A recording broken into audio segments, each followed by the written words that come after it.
पुढची बातमी पाहूया। मुंबईत ठाकरेंच्या शिवसेनेच्या 5 उमेदवारांची उमेदवारी ही धोक्यात असल्याचं बोललं जात आहे।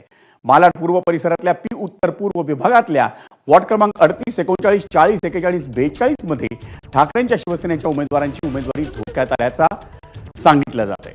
शिंदेच्या शिवसेनेकडून या सर्व उमेदवारांच्या अर्जावर आक्षेप घेण्यात आलाय। या उमेदवारांच्या एबी फॉर्मवर डिजिटल सही असल्याचं छाननी दरम्यान निदर्शनास आलंय। त्यामुळे शिंदेच्या शिवसेनेच्या दिंडोशी विधानसभा अध्यक्ष वैभव भराडकर यांनी त्या अर्जांवर आक्षेप घेतलाय। निवडणूक आयोगाच्या कायद्यानुसार पक्षाच्या एबी फॉर्मवर प्रत्यक्ष स्वाक्षरी असणं गरजेचं असतं, पण त्याऐवजी तिथं डिजिटल स्वाक्षरी असल्यामुळे ठाकरेंच्या उमेदवारांची उमेदवारी बाद होण्याची शक्यता असल्याचा दावा करण्यात येतो।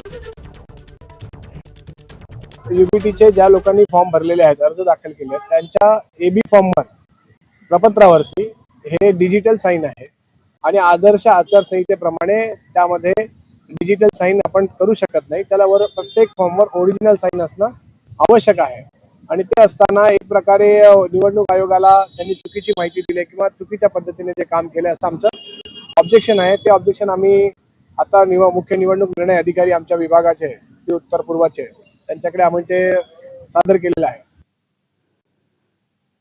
आणि मुंबई महापालिकेच्या निवडणुकीत काँग्रेसनं प्रकाश आंबेडकरांच्या वंचित बहुजन आघाडीला जागा वाटपात 62 जागा दिल्या होत्या, पण उमेदवारी अर्ज भरायला 24 तास राहिले असताना वंचित बहुजन आघाडीनं आपल्याकडे 21 ठिकाणी उमेदवार नसल्याचं सांगितल्याचा दावा शिंदेच्या शिवसेनेचे नेते संजय निरुपम यांनी केलाय। त्यावर वंचित बहुजन आघाडीचे प्रदेश उपाध्यक्ष सिद्धार्थ मुकळे यांनी 16 ठिकाणी आपल्याकडे उमेदवार नसल्याचा खुलासा केला